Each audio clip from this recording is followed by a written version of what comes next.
Hoy en día, el LSD y la mayoría de alucinógenos son ilegales.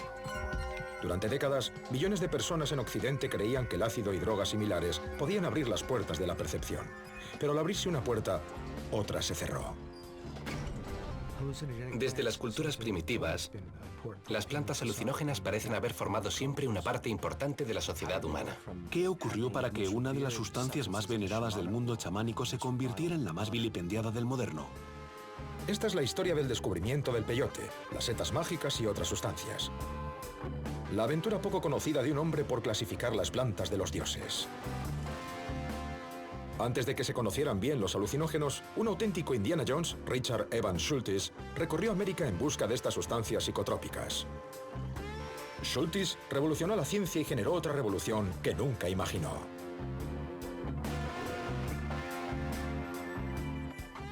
Del peyote al LSD, una odisea psicodélica. Episodio 1. Para la mayoría, el LSD y la psicodelia son sinónimos de los 60 y la generación hippie. Pero las plantas psicotrópicas y los alucinógenos han coexistido desde siempre con los seres humanos e incluso puede que suscitaran las primeras manifestaciones artísticas de nuestros antepasados prehistóricos. De no haber sido por la investigación científica de un hombre, puede que el peyote, las setas mágicas y otras plantas sagradas hubiesen permanecido ocultos en la sombra. Incluso hoy en día, poco se sabe sobre ellas. Algunos científicos creen que los alucinógenos pueden contener valiosas pistas sobre el funcionamiento de la mente. Cuando yo era un joven estudiante en Harvard, Richard Evans Schultes era una especie de leyenda en el campus. Un profesor bondadoso que disparaba cerbatanas en clase y había vivido misteriosamente en la Amazonia durante años. Probablemente el explorador vivo más importante del siglo XX. Por supuesto, lo que realmente le intrigaba eran las curiosas plantas que le habían inspirado en sus primeros trabajos en Oklahoma y posteriormente en México. Estas curiosas plantas que hoy conocemos como alucinógenos.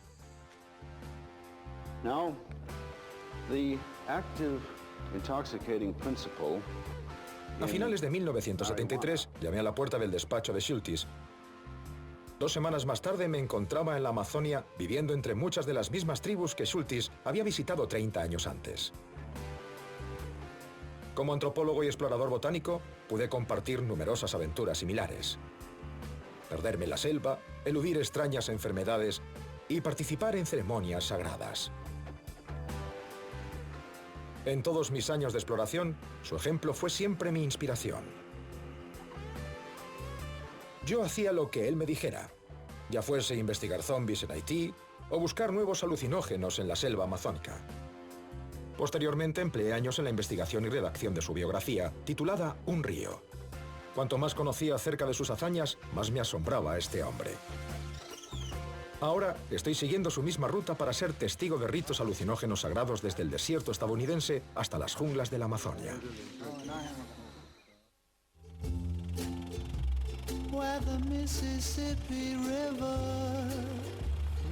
En el verano de 1936, un estudiante de Harvard de 21 años dejó Boston para iniciar uno de los viajes más largos y extraños del siglo XX.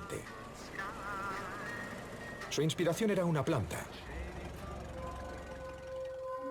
En un libro alemán poco conocido, Richard Evans Schultes había leído acerca de un pequeño cactus alucinógeno que podía inducir otras visiones mundanas. Su nombre era peyote. Estaba tan impresionado que decidió dejarlo todo para estudiarla. Encontró inspiración en su profesor, Aux Ames, director del Museo Botánico, quien animaba a los estudiantes de su clase a probar exóticos estimulantes e incluso alcohol destilado durante la ley seca. Ames proporcionó el dinero para enviar a Schultes a más de 2.000 kilómetros de distancia hasta Oklahoma con el fin de que desvelara los secretos del uso de peyote entre los indios Kiowa.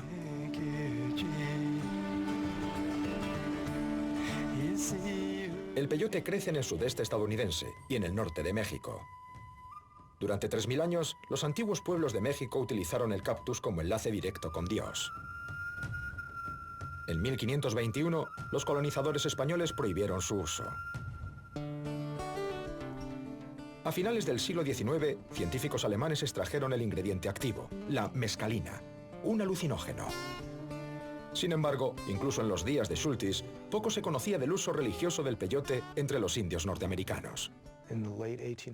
A finales del siglo XIX y principios del XX, había pocas personas no indias que experimentaran con él. Algunos norteamericanos, personas cultas como Weir Mitchell y el filósofo William James, estaban experimentando con el peyote y lo describían de formas muy interesantes. La visita de Schultes a los Kiowa tenía su lógica. Esta tribu ya había recibido en otra ocasión la visita de su nuevo compañero de viaje, el licenciado y antropólogo Weston LaBarre. Esta iba a ser una aventura extraordinaria. Tenían un Studebaker de 1928. El trayecto hasta Oklahoma duró días. El estado de algunas carreteras les hizo emplear hasta 12 horas en recorrer 100 kilómetros. Además, no había ninguna garantía de qué encontrarían al final de su viaje.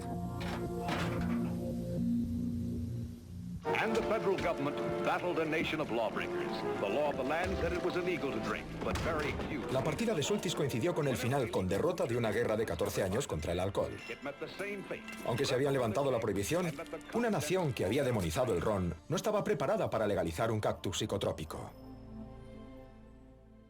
Las drogas alucinógenas son diferentes de otras drogas. Para empezar, los alucinógenos no son adictivos, no es algo que puedas tomar todos los días. No funciona así y no puedo imaginarme a nadie que quiera hacerlo.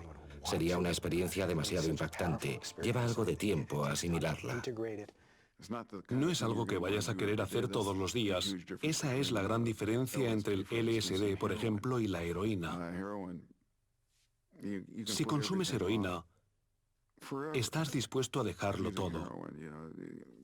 Lo que importa es sentirse bien. Los seres humanos nacen con un instinto innato para experimentar otros estados de conciencia.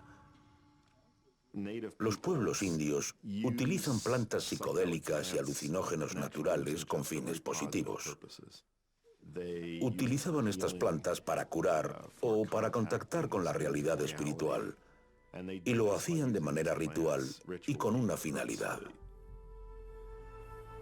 Al igual que Schultes, mi viaje comienza en casa, en los Estados Unidos.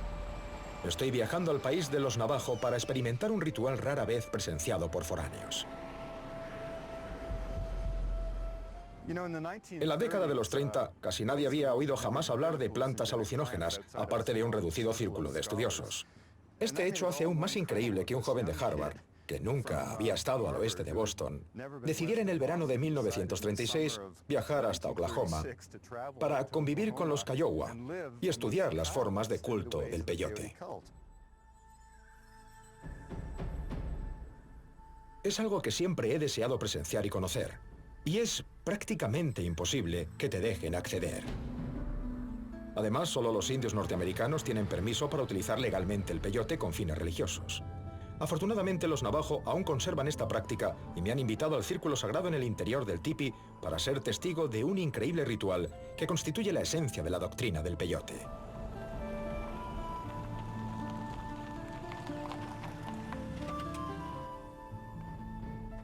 ¿Sabes, Calvin? Estoy extremadamente agradecido por poder estar aquí con vosotros, porque durante toda mi vida he deseado presenciar una ceremonia del peyote y tomar parte en ella toda mi vida. ¿Por qué? Porque mi gran héroe, el hombre que me enseñó todo, ¿Quién era? su nombre era Richard Evans Schultes. He leído todo lo que ha escrito sobre ella y, sin embargo, nunca he tenido la oportunidad de asistir a una. Así que es algo muy importante. Gracias por hacerlo posible. Así que nunca has estado en el peyote. No, ¿Aún no? no.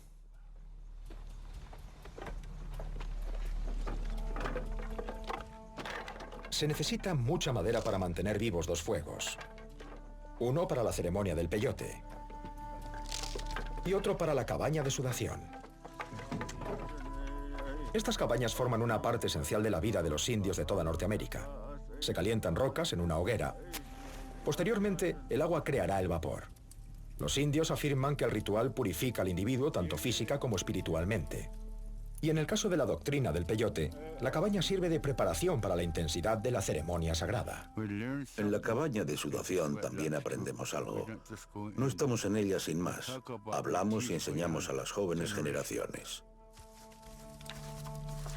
Calvin Soucy es un miembro venerado de la Iglesia del Peyote al que se denomina roadman, o acompañante, porque guía a los creyentes por el camino de la rectitud, alejándolos de los vicios como el alcohol. El cactus es el vehículo.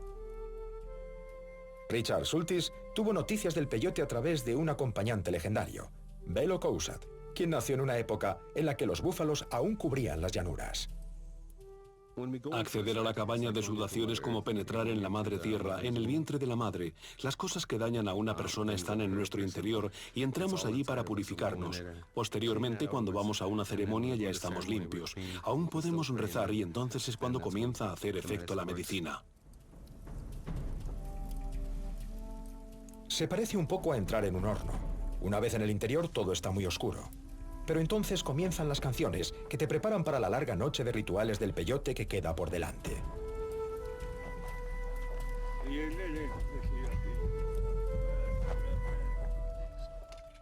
Siempre se dice que la temperatura en estas cabañas tradicionales puede volverse tan intensa que si no cantas, si no te involucras en los cánticos, puedes acabar abrumado.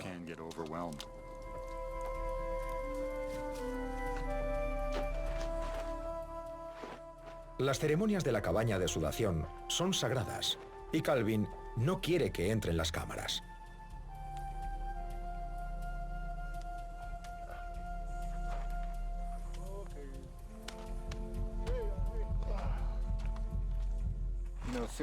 Da la sensación...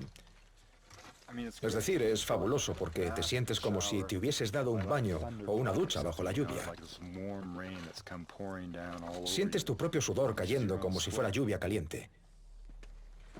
Es gracioso el enebro que cogí en mi jardín. En 1936, Schultes experimentó también estos rituales, pero le llevó su tiempo. Cuando llegó por primera vez, los Kiowa se mostraron cautos.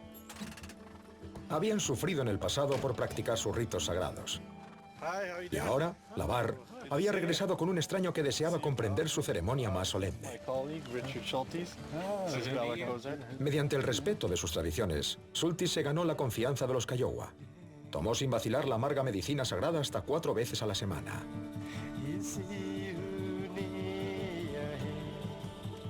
Schultes se quedó asombrado ante los colores caleidoscópicos. Pero ni siquiera él pudo escapar a las náuseas, efectos secundarios del cactus, considerados parte esencial del ritual.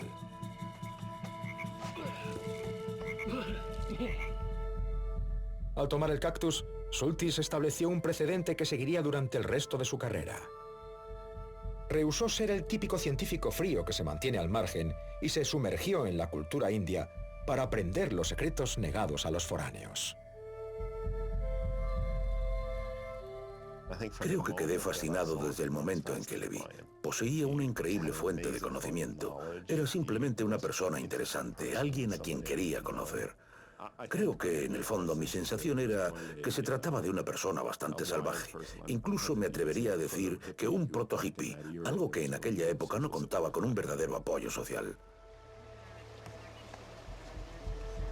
La investigación de Schultes no pudo llegar en el mejor momento. Aún quedaban algunos ancianos de la generación que fundó la doctrina del peyote.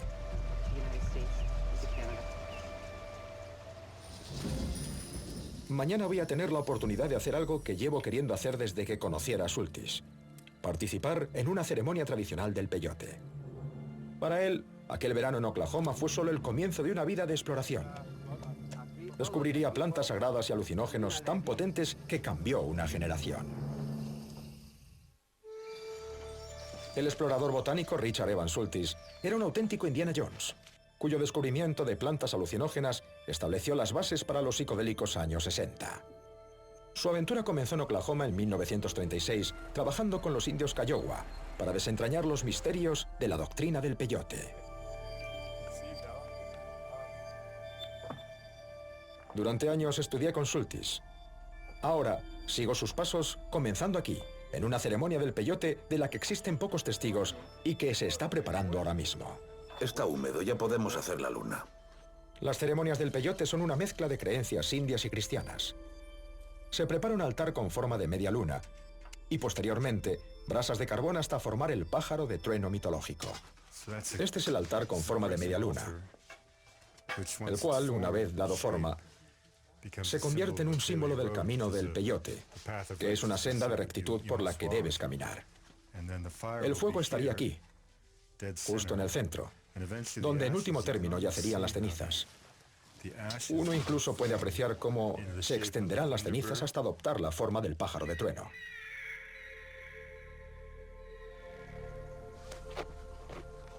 Ninguna celebración de los navajo estaría completa sin un banquete, y la ceremonia del peyote no es la excepción. Esta oveja se cocinará para la comida del día siguiente. Hay algo extraordinariamente normal en la vida de todas las personas a lo largo de todos los tiempos. Es exactamente igual que el culto del peyote, es decir, es una especie de telón de fondo de la vida de estas personas, es lo que haces para estar bien. Aquí, el peyote es sagrado. Nunca se consume para colocarse.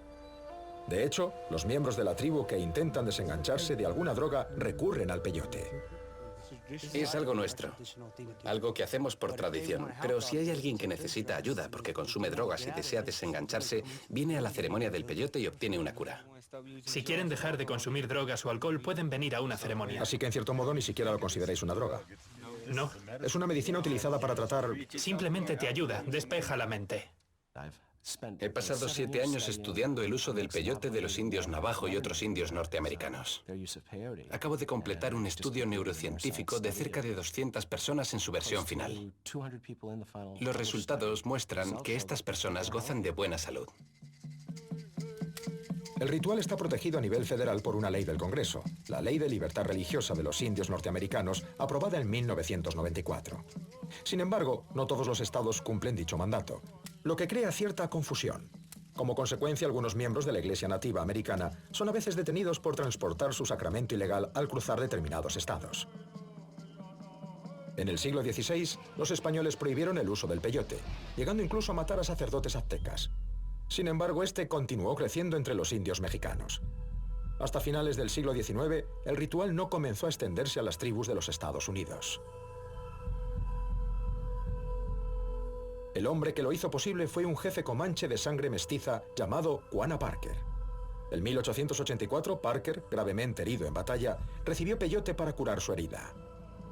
Parker afirmó que, estando en trance, Cristo se le apareció y le dio el mensaje de que difundiera la fe del peyote. Fue Parker quien creó el altar de media luna, con el peyote en el centro, como un nuevo tipo de sacramento.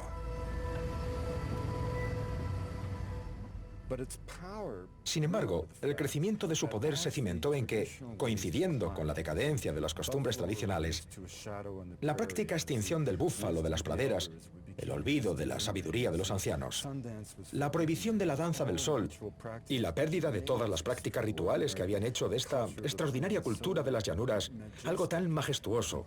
Se trataba de algo que ofrecía un nuevo rayo de esperanza, una visión de Dios, una nueva posibilidad de vida misma. A pesar de los esfuerzos de Quanah Parker, la ceremonia del peyote continuó siendo ilegal. El hombre que ayudó a legalizar la doctrina del peyote fue un innovador antropólogo llamado James Mooney. Este tipo, James Mooney, alentó a la nación Cheyenne y Arapaho a constituirse en iglesia. Si lo llamamos la Iglesia del Peyote, la Iglesia Nativa Americana, se trata de una doctrina del peyote. Es una doctrina nativa tradicional, pero somos una iglesia para complacer a los misioneros blancos. Y así se quedó.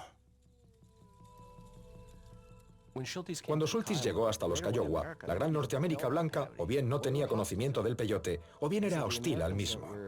Así que los norteamericanos que estaban a cargo de las reservas intentaban acabar con él. El peyote se mantuvo en la clandestinidad ya que seguía siendo ilegal. La Iglesia Nativa Americana se constituyó formalmente en 1918 con unos 20.000 miembros distribuidos en varios estados. Pero la oposición del gobierno continuó durante décadas. La primera ceremonia del peyote de Schultes fue una revelación. El cactus se utilizaba como herramienta de curación. una especie de oblea de comunión para acercar a los participantes a Dios.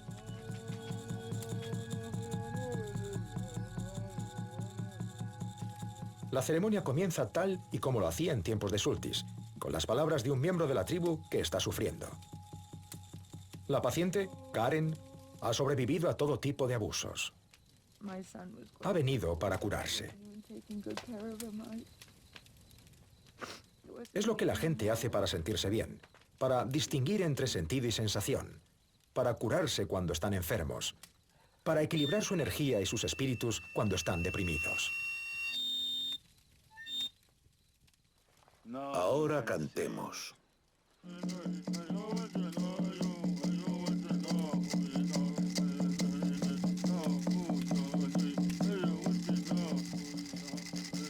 La copa del cactus del peyote se corta y se seca.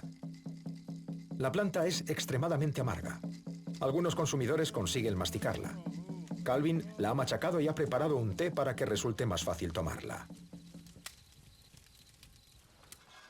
Ahora procedemos a tomar la medicina. Como he dicho, no podemos obligar a nadie.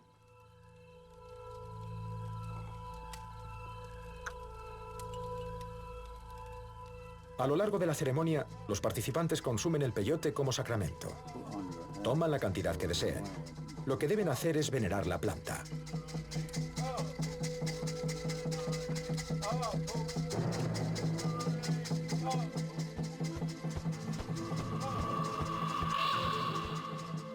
A veces, se toman cantidades simbólicas tan pequeñas que la planta no tiene efecto físico alguno.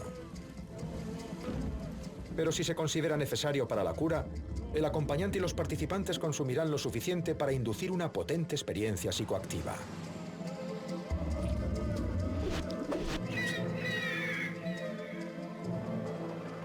Sin embargo, tal y como descubrió Schultes, la experiencia tiene efectos secundarios.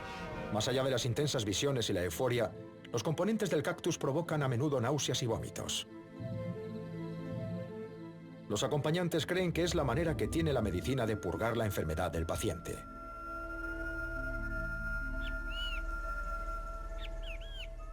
Al amanecer, el peyote comienza a desaparecer. Calvin pone fin a la ceremonia tal y como lo hacían los acompañantes en tiempos de Schultes, alejando de manera definitiva la pena y el dolor mediante el ala del águila sagrada.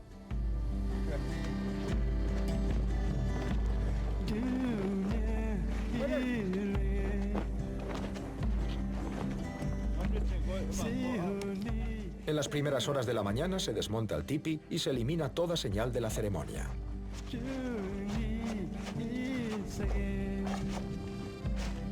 El acto final consiste en cortar la cuerda que une los postes del tipi.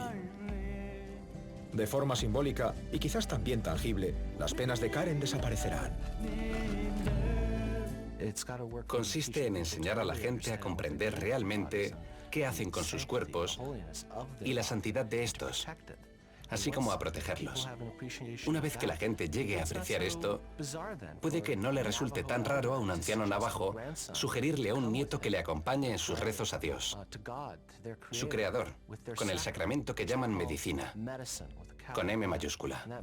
Y esta medicina hoy en día para ellos es el peyote.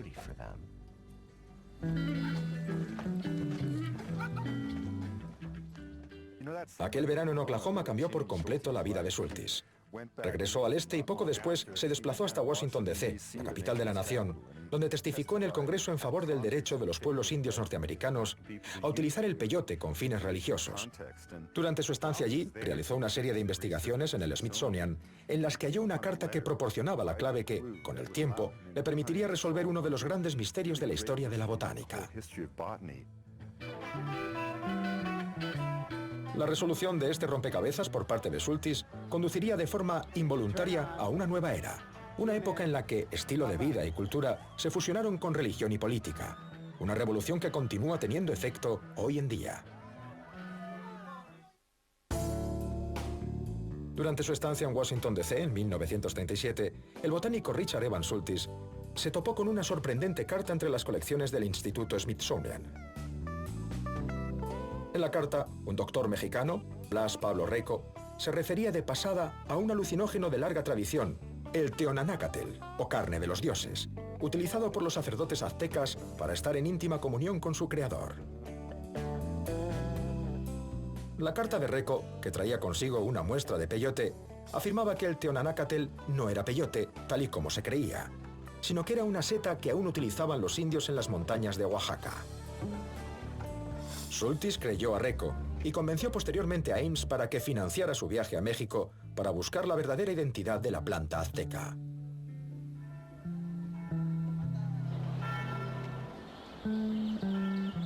He venido hasta aquí para seguir el rastro del misterio. La carta de Reco fue la clave para resolver el puzzle, porque insinuaba no solo que el Teonanácatl era una seta, sino que estas setas se seguían utilizando en ceremonias en regiones remotas de México. Schultes se puso en contacto con Reco, quien le envió muestras de las setas en 1937. Sin embargo, estas llegaron en tan mal estado que no se pudieron identificar científicamente. En consecuencia, Schultes decidió viajar él mismo hasta México con el objetivo de encontrar cultivos de estas setas, si es que existían, de tal modo que pudiera recoger muestras adecuadas que le permitieran identificar por fin esta misteriosa planta sagrada de los aztecas. Así que vino en autobús de línea hasta México, donde se encontró con Reco. Juntos viajaron en tren hasta el sur a través de las montañas de Oaxaca y posteriormente a caballo hasta llegar a la pequeña comunidad mazateca de Huautla.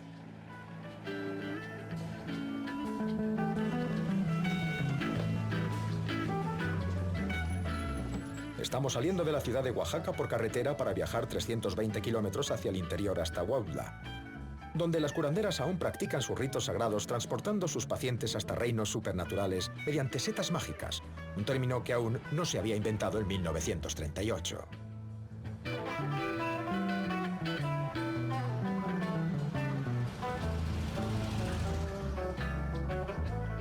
Resulta difícil cuando llegas a este país comprender e imaginar cómo era en tiempos de Schultes.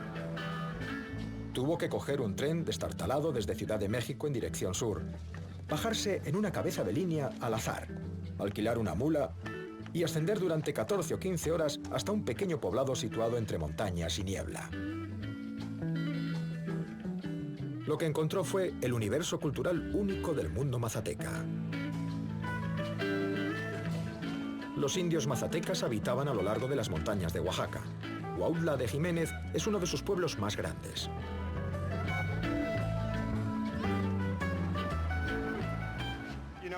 Resulta a la vez extraño y maravilloso estar aquí en Huautla. He desarrollado en mi mente una imagen del lugar a partir de todas las fotografías que sacó Schultes. Resulta increíble pensar en él, en 1938, subiendo por esta misma calle. Por entonces era un simple camino de adoquines flanqueado a los lados por casas mazatecas. Para su gran asombro, Schultes descubrió que su compañero Reco, la persona que le había abierto las puertas de estas curiosas setas, era un ferviente simpatizante nazi. Europa se encontraba a un año de sumirse en la Segunda Guerra Mundial.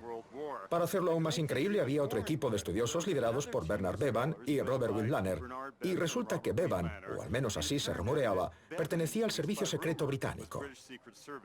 Así que tenemos este escenario sacado de Indiana Jones, con dos equipos de estudiosos reunidos en este pequeño poblado mazateca en busca del misterio de las setas sagradas.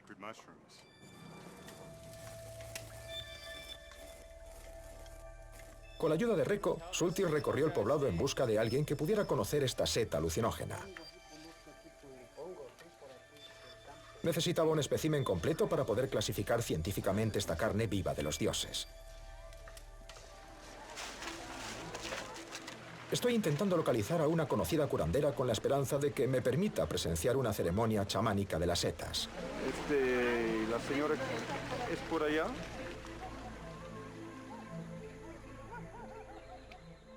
La doctrina chamánica no es para todo el mundo. Es el individuo quien tiene una vocación especial inspirada por lo divino. Es este el que se convierte en intermediario entre el reino de lo mundano, el reino de lo corriente y el reino de los espíritus. Como todas las curanderas, Inés llama a las setas pequeños dioses. Buenas calificaciones, estudios a eso para poder ayudarlos. A mi pregunta de cuál es la importancia de las setas, Inés dice que las llaman pequeños dioses por un motivo, ya que, de hecho, son en cierto sentido pequeños dioses de los mazatecas. Aunque son alucinógenas, no son en absoluto una droga. Se utilizan para curar no solo problemas físicos, sino cualquier tipo de problema. La seta en sí misma es un vehículo a otro reino, en el que pueden ocurrir cosas buenas. Inés me está llevando en busca de los pequeños dioses. Sí, por acá, por esos lugares, pues.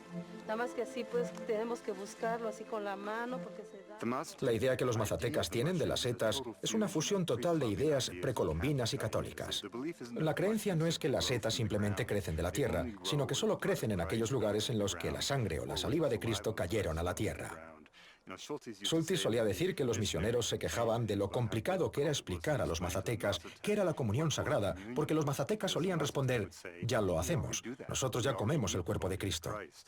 Así que, al consumir las setas, no solo participabas de la tradición mazateca, sino que literalmente tomabas el cuerpo de Cristo. En 1938, Schultes y Reco pasaron semanas buscando la identidad de la seta mazateca. Mientras tanto, Robert Whitblaner y el otro equipo de estudiosos asistieron a una de las ceremonias secretas y relataron el uso de una seta especial. Sin embargo, ambos equipos fueron incapaces de hacerse con una muestra. Corrieron la voz entre los lugareños y un día apareció un indio con un surtido de setas recién recolectadas. Schultes reconoció entre ellas uno de los primeros especímenes secos de Reco. Era Teonanacatl, la carne de los dioses.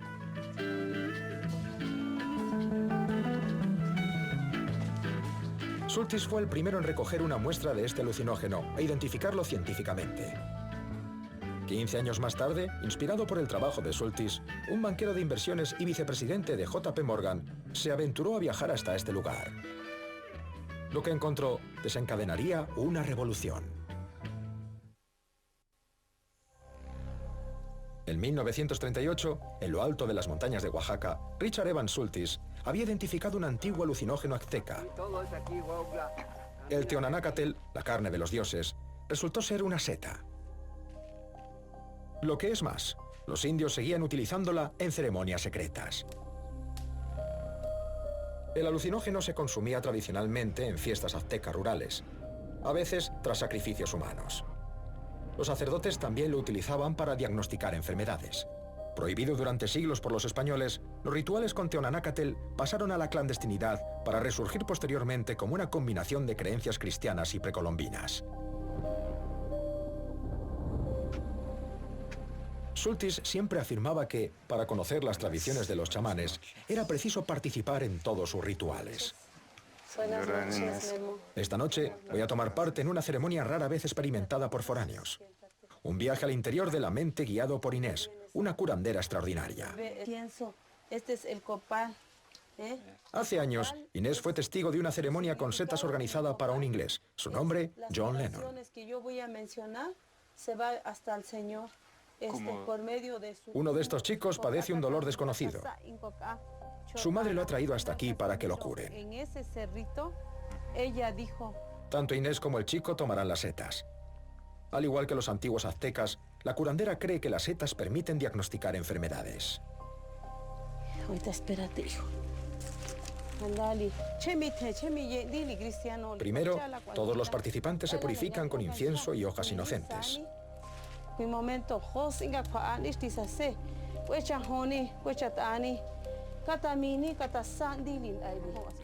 Lo fascinante acerca de la ceremonia es todo su simbolismo. Las luces, la pureza de las flores, el humo del copa que lleva las plegarias hasta el cielo. Es ahora cuando comienza en verdad el viaje. Vas a comerlo uno por uno. ¿Sí? ¿Así? Ah, sí. Inés canta para guiar a los participantes en su viaje. No ha aprendido el arte de curar, el arte del ritual de un libro. Ni siquiera de otra persona u otra curandera, sino de la seta misma. La seta es el profesor.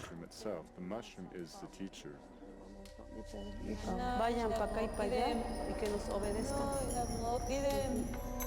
donde tú estés, Él te purifica y te limpia, Señor. Por último, Inés me aplica unos polvos de tabaco sagrados para protegerme durante la ceremonia.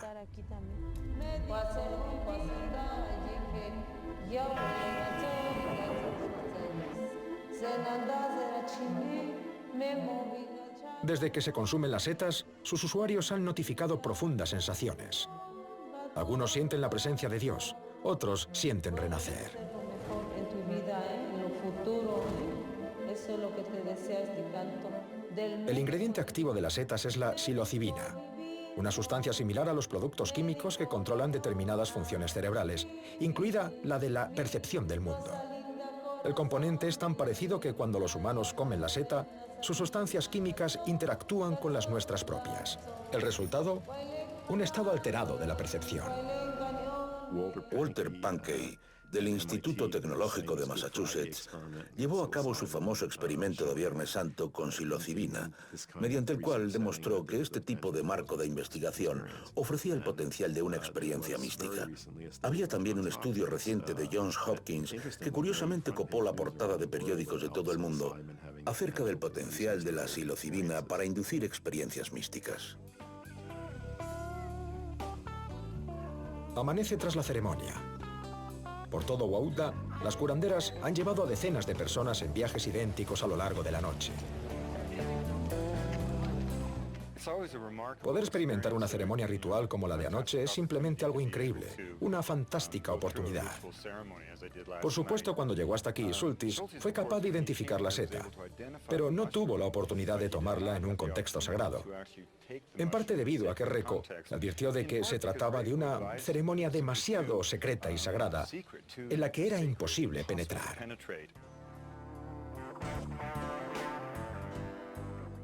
En 1938, mientras Schultes buscaba las setas, el científico suizo Albert Hoffmann llevó a cabo pruebas con otra curiosa sustancia, un hongo poco común que crecía en el grano del centeno. El cornezuelo se conocía desde la Edad Media, época en la que era utilizado por las comadronas para controlar la hemorragia durante el parto. Pan contaminado con cornezuelo había provocado brotes de alucinaciones masivas, histeria y a veces la muerte.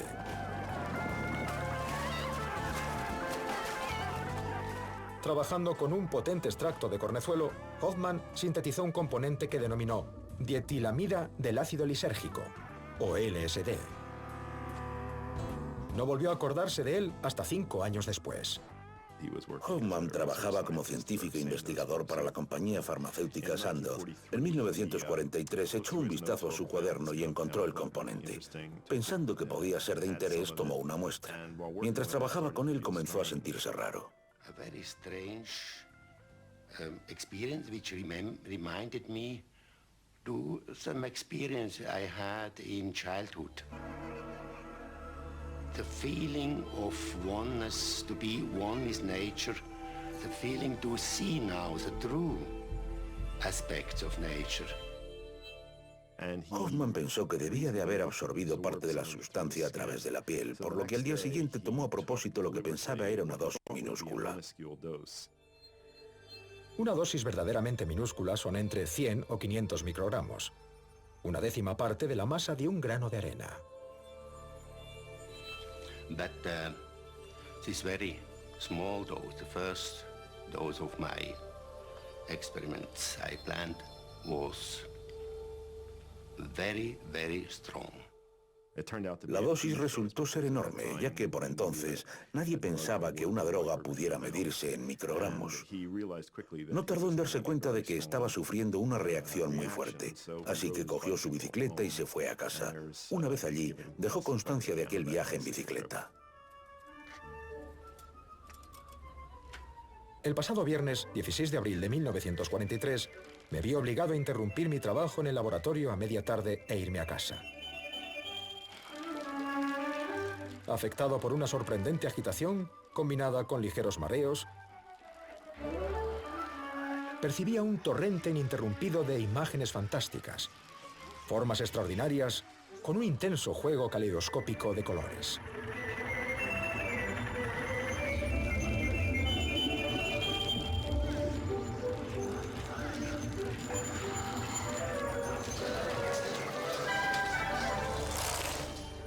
En casa, las visiones se convirtieron en pesadillas.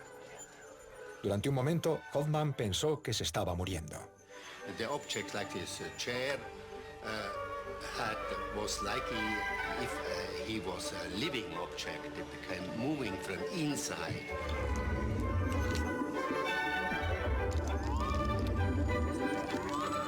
Und dann ganz langsam ging der Horrortrip in eine wunderbare Triebhilfe. Plötzlich hatte ich das Gefühl, es kommt ein neues Leben in mich hinein. Y así tuvo la primera experiencia con LSD de la que se tiene constancia. Creo que en lugar de darle miedo, le resultó bastante interesante. Poco después presentó la experiencia con LSD al presidente y al consejo de Sandoz. Uno de ellos tuvo una experiencia muy positiva y otro una muy negativa. Y creo que eso resume a la perfección el LSD. Es decir, que tiene esas dos caras. Durante varios años, el hombre que tuvo la experiencia positiva estuvo a cargo de la política de Sandoz. Durante ese periodo, la compañía envió muestras de LSD a investigadores de todo el mundo. Y así fue en realidad cómo la experiencia psicodélica se introdujo en el mundo moderno. A través de la serendipia y de la sabia manipulación de las moléculas de cornezuelo, Hoffman había dado con el alucinógeno sintético más potente. Pasó a la historia como el padre del LSD. De vuelta a México, en la década de los 30, el trabajo de Schultes no había terminado del todo. En 1939, Schultes convenció a Aux Ames para que volviera a financiar la búsqueda de otro gran misterio azteca, el alucinógeno sagrado Ololiuqui, la planta serpiente. Aunque esta planta aparece descrita en los primeros textos en español, existía cierto desacuerdo en círculos académicos en torno a su verdadera identidad. Botánicos mexicanos habían insinuado que podía tratarse de una campanilla. Otros disentían. Sin embargo, Schultes fue capaz de confirmar que existían en realidad dos especies diferentes de campanilla, estrechamente relacionadas con la variedad común de nuestros jardines y utilizadas como plantas alucinógenas sagradas por los pueblos de México. Aproximadamente 12 años más tarde, Gordon Wasson pudo recoger semillas de Ololiuqui y enviarlas al laboratorio del Dr. Albert Hoffman en Suiza. Una vez allí, Hoffman fue capaz de identificar las sustancias químicas responsables del poder de la planta. Lo que Hoffman descubrió fue realmente extraordinario, ya que resultó que los principales componentes químicos de la planta serpiente eran alcaloides de indol, casi idénticos al LSD. Esto significaba en la práctica que, 4 años antes de que Hoffman sintetizara LSD en el laboratorio, Schultes había encontrado su equivalente natural en las semillas de una modesta campanilla venerada desde hace siglos como Dios encarnado por los antiguos pueblos de México.